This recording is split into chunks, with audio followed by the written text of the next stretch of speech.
Salut, moi c'est Pab. Le Tour de France, ça démarre aujourd'hui. Alors, comme tous les matins, je vous proposerai un débrief de tout ce qui se passe sur la grande boucle. Ça s'appelle un café et une étape. Allez, c'est parti. Ah, excusez-moi. Oui, allô? Ah, je dois... Oui, patron. Je dois seulement le foot. La Coupe du Monde. J'enlève ce bob et je parle du foot et de France-Paraguay. Bien sûr, pardon.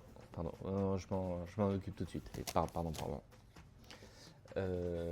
Salut, moi c'est Pab et comme tous les matins depuis le début de la Coupe du Monde, je vous propose de débriefer les matchs de la nuit.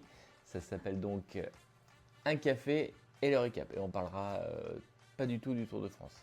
Allez, c'est parti.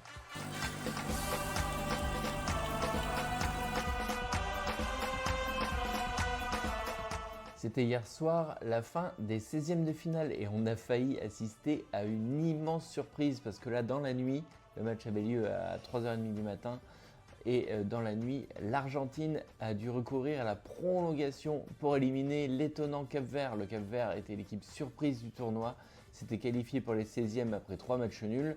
On pensait que le champion du monde argentin allait disposer facilement du Cap-Vert, ça n'a pas du tout été le cas. Pourtant Messi a ouvert le score. Mais le Cap-Vert a été incroyable, a poussé l'Argentine en prolongation et l'Argentine ne s'impose que finalement que 3-2 et rejoint les huitièmes de finale après un match plutôt poussif et le Cap-Vert héroïque, bravo. Je vous donne aussi les autres résultats de la nuit. L'Égypte aussi a été héroïque pour finir par briser la défense de l'Australie qui avait égalisé durant le temps réglementaire et qui ensuite a été arc-bouté en défense. L'Égypte s'en est sortie au tir au but et rejoint du coup l'Argentine en huitième de finale. Et enfin hier soir, la Colombie a battu le Ghana 1-0. Le joueur de la nuit, il n'a pas joué hier, mais c'est Aurélien Tchouaméni, le milieu de terrain de l'équipe de France.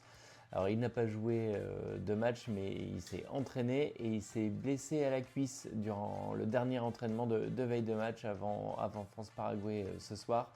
Et c'est pas une très bonne nouvelle parce que le milieu de terrain du Real Madrid est forfait. Et donc c'est un petit accroc dans le parcours de l'équipe de France, jusque-là parfait. Et il sera remplacé normalement au milieu de terrain par Manu Koné qui avait joué également durant la phase de groupe.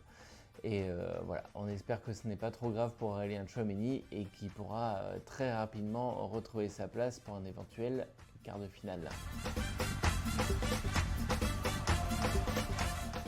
Du coup, ça y est, on connaît toutes les affiches des huitièmes de finale. Je vous les donne tout de suite. Il y aura donc Suisse-Colombie. Je remonte le tableau. Argentine-Égypte, je viens de le dire. Mexique-Angleterre. Brésil-Norvège. États-Unis-Belgique. Portugal-Espagne. Et ça démarre aujourd'hui les huitièmes de finale parce qu'on enchaîne. Canada-Maroc à 19h. Et à 23h, vous connaissez l'affiche évidemment. France-Paraguay. France-Paraguay, c'est ce soir à 23h. Pas de blague, les Bleus. J'ai mis le t-shirt France 98 parce que pour ceux qui étaient nés et qui ont vécu ce match à l'époque, c'était très tendu. Les Bleus, c'est un des matchs les plus angoissants de toute l'histoire des Bleus qui s'était imposé 1-0 face à la défense très regroupée du Paraguay, du gardien emblématique José Luis Chilavert.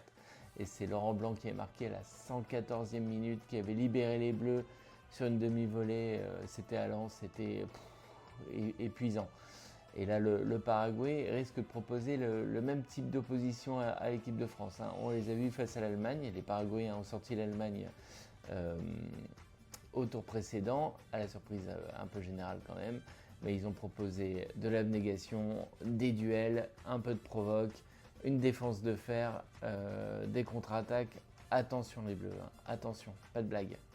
Bon, en tout cas, je serai là demain matin évidemment pour vous débriefer tout ça avec un café et le récap. Allez, soyez au rendez-vous.